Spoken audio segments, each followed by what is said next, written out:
Welcome to the Lead Management Mastermind Show, the only podcast where you'll learn about lead management best practices from the top lead management and sales marketing executives in the industry. Hear about the optimization, strategy, and techniques that have made each of our guests the best of the best in the lead management domain.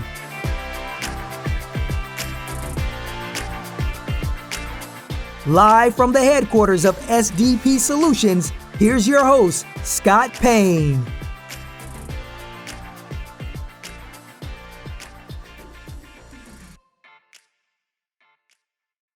Hey everyone, welcome back to the Lead Management Masterminds podcast. So glad to have you back with us today. I have an exciting guest, a longtime friend and colleague of mine, Hector Galicia. He's going to talk to us today about lead management best practices. Hector is the director of PSO, or Professional Services at ICE Mortgage Technology. So Hector, why don't you do a quick introduction for us real quick? Yeah, hey everybody. Good morning. So good to see you again, Scott.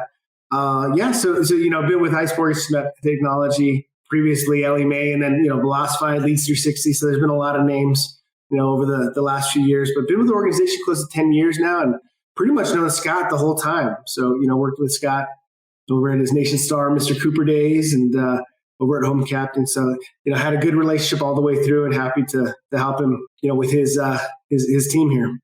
Yeah. Well, thanks for joining. Wanted to have you on for a while now. You've been so busy, right? Yeah, crazy. Busy year. Yeah. Crazy year. Yeah. So let's look back. I don't want to go too much back into 2020, but let's reflect a little bit. What did you see? What were some of the biggest surprises you saw on your side as it related to some of the lenders using Velocify? What's that look like for you? Yeah, for us, really about this time last year, right? So February, into March, I from my standpoint, I was a little worried. We work with major lenders out in the industry, and we're kind of worried that, there might not be, new business, coming onto Velocify, or even, clients that are on Velocify, right? What was going to happen. And so I think the biggest surprise to me was that we were probably the busiest that we've ever been. Things just really kind of took off for us, both from, some net new implementation work, but also working with existing clients. And, I think a lot of organizations were able to, at least that work from Velocify, were able to work from home really easily. I mean, I did talk with a few organizations where their biggest challenge was, hey, we have to get everybody a laptop, and there's organizations like crazy stories buying 5,000 laptops and their IT team working through the weekend, and CEOs coming in and configuring laptops so that way they can get it out to the team. But for those organizations that already had a laptop set up, I mean, it's as easy as just going home and getting a workstation and, doing their normal routine. So, that was a major, shift. And I think with that, a lot of organizations started to see, hey, we can really start to leverage some of the tools that we have today, even working from home in the middle of a refi boom and the biggest, business that the teams have had for the last 10 years or whatnot. So that was a big, big change.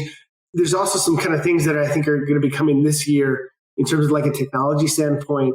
And we're starting to see a huge need for SSO.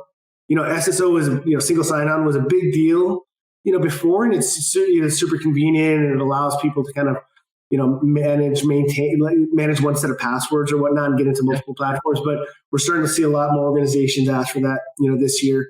And then just really like the data stack, integrations and data. We're constantly having those conversations of how can we integrate Velocify with other platforms. Yeah, using that data for decisions and reporting, all of that stuff. So tell everyone a little bit about what professional services is. What is it you guys normally work with? Obviously, your Velocify clientele, but what are some of the services you guys provide?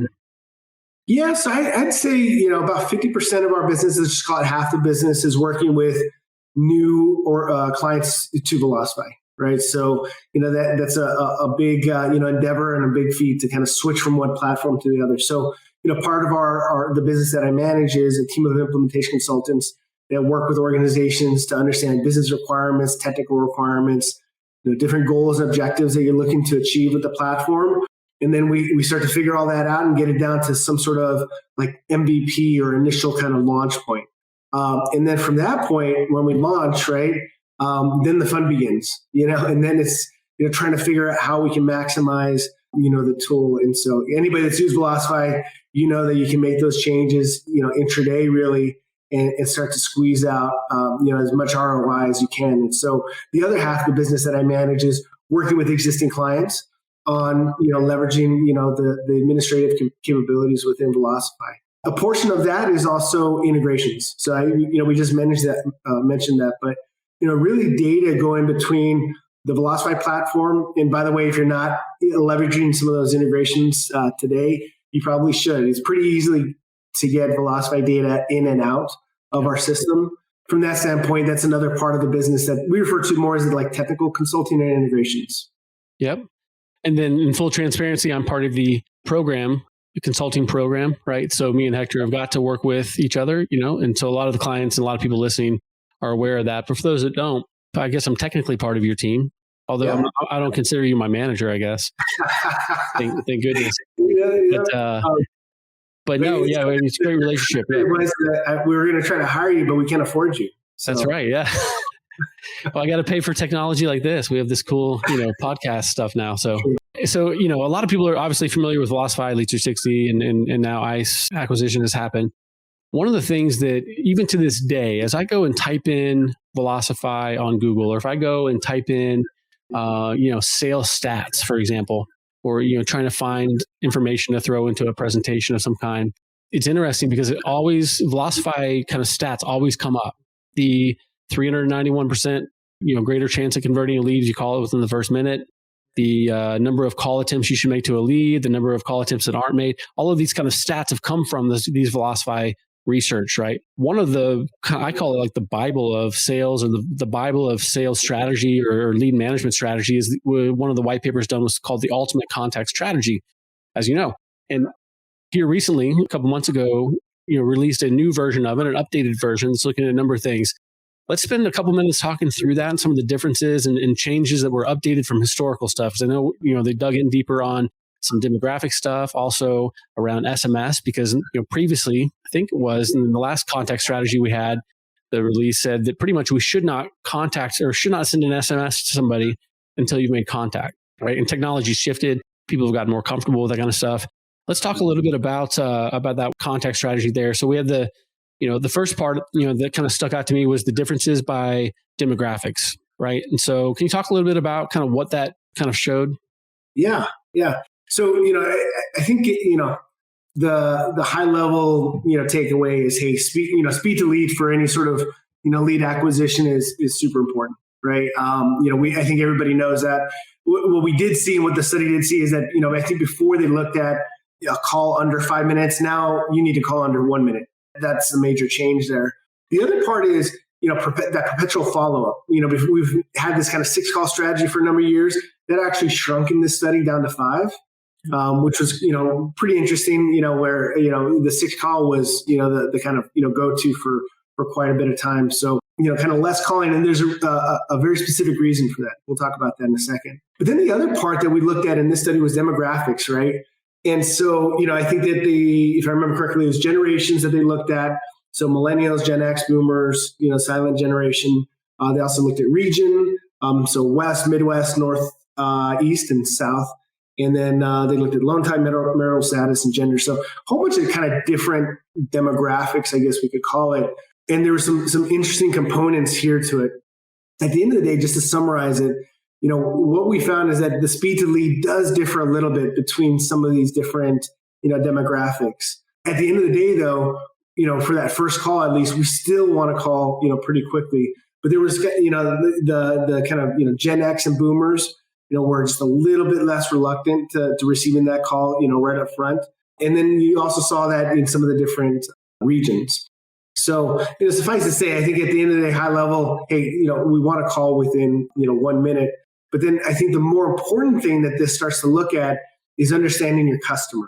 I think that this graph here really starts to kind of shed some light on, hey, we need to know our customers a little bit better. Now, would you know all of this information, just kind of by looking at data on the lead? Maybe, maybe not, right? We may be able to look at, the region that they're in, the generation that they're in. That's always going to be a little bit tough because we probably don't have like a birth date, right up front. But you definitely have region, you definitely have loan type. And then after the fact, once you start to have a conversation with that borrower, you start to get to know them, right? And we're going to talk in a little bit about this notion of personalization. and really starting to know your customers. But to me, when I read the study, that's what this really sheds a light on, is there's differences between all the types of borrowers out there, right? And they're not all the same. And we need to approach them a little bit differently. To even expand on it a little further from the generation standpoint, again, you may not know that up front. A lot of customers that we work with have the retention model, or they're calling their past customer database. So you might have the data somewhere that you can capture it. You mentioned one less phone call on average, so instead of 6 down to 5. Some of that is because of this year, as far as the demographics of the generations. Based on the study, it's saying millennials should only receive now 4 phone calls. Gen X and boomers is 5. And then we have our silent generation of 6 calls, right? So silent being the older population there. On average, that number of calls have gone down. I think what will be interesting for a number of our lenders is as they get more and more into purchase, which we'll talk more about, how they leverage a first-time home buyer. Typically, a first-time home buyer is going to be that millennial population. They're coming out for the first time to buy a house. How do we leverage now what we're used to, just making a bunch of phone calls? You've got to replace it with other things, such as SMS, which is going to lead to the next section I want to talk about, was the personalization side of it. So why don't you talk a little bit about what the study said around generic versus personalization as it relates to SMS? Yeah, that's another kind of big point here in the study. And I think this really kind of highlights, at least for that millennial group, having kind of a less calling strategy and reducing it down to 4 calls. And it really comes down to SMS, right? So when it comes down to it, we saw a huge difference between the response and also the amount of conversion rate when you compare auto text messaging, or what we're calling generic in the study, versus like some sort of manual send. And what we mean by manual is really a personalized. So in the system, we can automate SMS. That's going to be like the generic, right? It's triggering some sort of automatic text to the borrower. And then a manual send is a personal message, right? Someone actually goes into the platform and actually sends the text. And that's what this highlights, is that the personalized message is direct. The loan officer has the ability to kind of look at some of the dynamics of the loan file, the application, or the journey that the customer is going to be experiencing, and can relate. And they're able to transmit that within the text message. And so over the years, we've talked, Scott, you and I have talked about this a lot, is that Velocify and a lot of the tools under ICE Mortgage Technology it's all about the science, right? The science of selling, how we can set triggers, how we can lay out the strategy or whatnot. But, this part right here talks about the art of the sale, right? And so that's where all these loan officers have that ability and just experience, quite frankly, to be able to look at something and figure out how they can relate that to the borrower, and give some sort of either personalized message to invoke a conversation, reach out, or a personalized message to give them an update. One of the things too is we've struggled with is I've talked to people and lenders about this. They say, well, my LOs already don't have enough time to do X, Y, and Z. How are they going to have time to go send a personalized message? So one of the ways that we can tackle that is with the use of some of the canned SMS messages or the automated ones. You can start using field tags in Velocify as part of that message. And so now it's, hi customer, this is user.firstname, right? And you put that into the field there. And now it says, hi, this is Scott and it's not just a generic message that goes out. The other piece too, right? You may not have a lot of the stuff up front, demographics and what age and that kind of stuff. But if you set it up in a way that when that first outreach, you make it personable, but also in data collection mode. We want to find out, are they a first time home buyer? We want to find out, do they have a home to sell? Do we want to find out, around their age? It doesn't have an age range, date of birth, maybe that could figure it out. But try to collect as much information in a really concise way using like a script form view in Velocify rather than all the different tabs they've got to navigate and figure out and remember what to ask. You give it a very short list, collect this information up front, and that can drive the personalization much easier down the road because we at least now know they're a first-time home buyer who is 25 years old in the South. We can now use those as leverage points to decide what gets sent, but also from a lead scoring perspective potentially as well. Yeah, no, that's great. The other part of it too, in terms of automation, I think the automation where we've seen organizations have a lot of success with that, and whether or not that's SMS or email, loan updates, right? So, what we begin to do is integrate Encompass with Velocify a lot more closely over the years, obviously. And so now we can actually get data back from Encompass, to your point, Scott, get that data in. And when we start to automate emails or SMS to the borrower, it actually is very targeted and very specific, right? So there's kind of a use case for, hey, this is the type of automated message that we want to leverage Velocify for, and send that SMS or email out. And if the customer responds, that's where the LO goes in and can reply with some sort of personal response, right? So that personal response isn't automated, obviously. Mm-hmm. We're sending an update to facilitate that conversation. Yeah. Okay. Good stuff. So if people want to learn more about this, what do they need to do? Maybe in touch with their account manager to get this study? Yeah, that's the best way. Actually, for the study, I believe on ICE Mortgage Technology's website, you can just go down to the white papers. Okay. And the white paper's loaded, listed there. You can just download it. I think you have to put in like your email address or whatnot to download it. But no, it's a great study to take a look at and kind of get a feel for.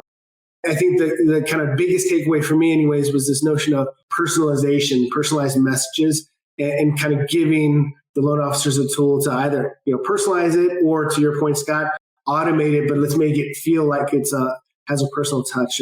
One example that I always use is I'm in the middle of a refi and I'm working with the loan officer. And so I personally like text message. I just don't have the time to, stop what I'm doing and pick up a phone call. So I'll send him a text message and he calls me back. And I don't answer because I'm like, I sent you a text. Like I can't talk right now. I can text, I can't talk. And then he calls me in the evening when I'm trying to spend time with my son and my wife or whatnot. And sometimes I answer, sometimes I don't. Most oftentimes I don't. At that point, I'm kind of done for the day, right? With business or just kind of doing things. But then every evening I get like an automatic generic email from him talking about something that is not even for me. I'm trying to read. I'm getting info about a first-time home buyer, right? Yeah. And so, just the whole experience is I do want to try to work with him, but I just can't get a hold of him via the communication channel that I want. And then the messaging that I'm getting is not for me, right? So at the end of the day, am I going to go somewhere else or not? I'll make that decision. But I think that's the biggest takeaway is, kind of where we're going this year is really figuring out how you can, leverage all three of these communication channels, but more importantly, have one communication channel that's best for the customer. And at the end of the day, it's the one that they want, right? Yeah. That's a good segue into another part I wanted to talk about was the customer's experience, right? We talked a lot about personalization and phone calls. Maybe we'd make less, make more, depending on the generation. But what are some ways that you have found to really kind of map out what a client's experience is like before maybe you get in with an engagement with them? What are some things that you do? I know that, we probably can talk about the customer experience screening here. Can you talk a little bit about the success you've seen with something like that? Yeah, no, for sure. One of the biggest things that at least net new customers, even existing customers to some standpoint, struggle with is, number one, defining their customer journey. I think if you, were to ask the lenders that use Velocify, what type of experience do you think your customers are having? I think that they would say, well, we want it, it's either, great or we want it to be the best. But when you start to kind of really map out what's there, a lot of lenders either don't understand it or they have, trouble articulating what they want. And so, that's where, Scott, over the years, you've done these customer experience screenings. I remember you doing it when you were account manager with us and we were kind of working, with existing clients. And it's so interesting how time and time again, we continually see the same thing. And it's a hard thing. A lot of organizations have a lot of leads, a lot of records, a lot of customer records coming in, and being able to kind of manage, maintain, and keep up with that strategy is difficult. For sure. So yeah, and just to layer onto it, right? Like a lot of times you want to be able to show the success, and sometimes it's difficult to really say that this change impacted this by X% conversion rate because there's so many variables that go into it. Could be interest rate environment, could be a mix of leads, just the leads you're buying at that moment in time. So it's really difficult to pinpoint that we made this change and then this happened. You can talk about it at a high level. But what I like to do is before we do our assessments, we'll come in and we'll do one of these screenings before, and then we'll make changes, make recommendations, make changes, and then do it again. And the differences between start and finish is just, night and day. Now, I've never come across anybody who has a perfect experience from beginning to finish. I see people who do really good with phone calls. I see people who do really good with emails or SMS. I see people who do really good with how they follow up with their contacted leads, but I've yet to come across someone who is perfect. And that is to really just say that it's really difficult. But if you're focused on it and you're focused on doing it consistently and tracking the number of, calls and where those calls are placed and are users using it? If they're not using it, how do you make it easier for them? all of these things combined can get a client to eventually get there. It just takes time, and it's not something you're going to nail off day one. Great. Thanks for that. Let's talk a little bit about 2021. Obviously I talked to Jim on the last podcast around, obviously we all saw 2020 coming. Everyone saw that coming, right? Totally joking. So as we look at 2021, what's your prediction? How does 2021 look? Where do we sit at the end of the year from a lead management perspective? Most of the lenders that I'm talking to right now that are kind of coming into Velocify, either trying to, grow their business or start a new business. One of the questions that we ask them are, is your team in a call center? Is your team, on a branch? Are they going to be going into some sort of office setting? And most of the organizations are saying, no, you know what, they might go in, we might have a few, but for the most part, everybody's going to be remote. And so I think that's going to be not necessarily a change, but a continuation of last year where there's just a lot more, remote work. With that, one thing that we are starting to hear a lot of requests on is, SSO, we talked about that one earlier, and kind of single sign-on, but also this notion of like workforce management, right? So, when you're in an office, you have managers, line managers, or directors or whatnot that's kind of, there with the team, and you can figure out what these people are doing, right? What your team is doing.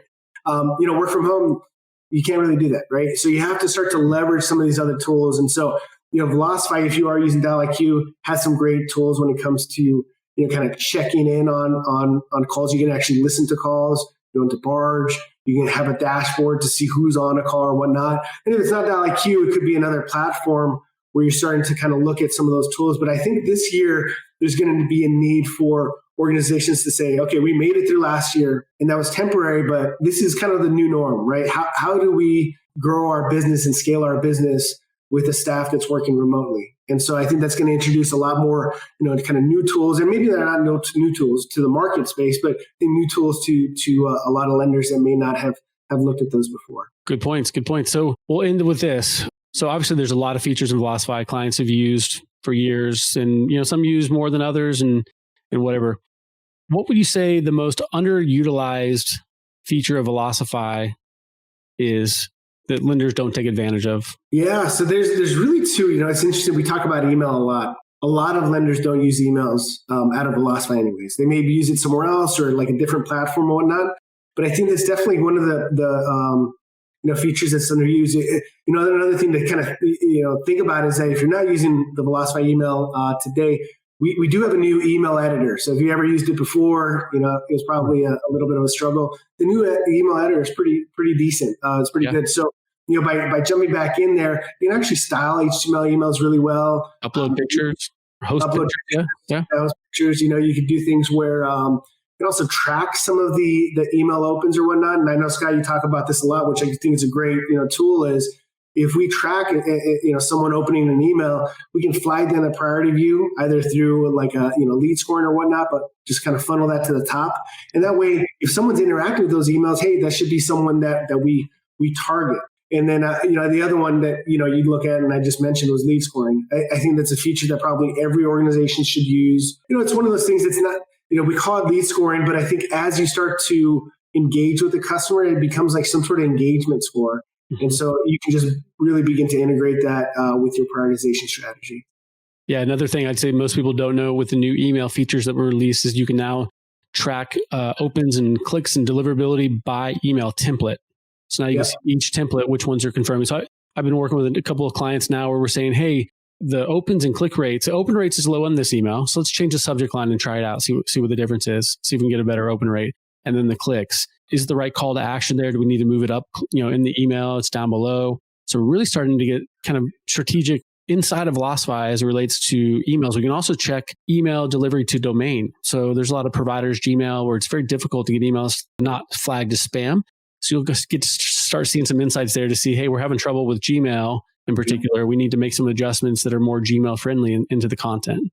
Yeah, it's huge. And that's a great point, Scott. We've actually worked with a few lenders that have struggled with specific emails or specific servers, and either been able to kind of work with them on the content or work with our email partner there to see what's going on. So great point. Awesome. Well, thanks for joining, Hector. So happy to have you on finally. Maybe we'll have you back on. We'll talk about some other topics as well related to Velocify. How can people reach out to you, find you? What's the best way? reach out to you, Scott. Yeah. No, like email is fine. We can maybe put our contact information out there, and feel free to reach out to me if you have any questions about Velocify.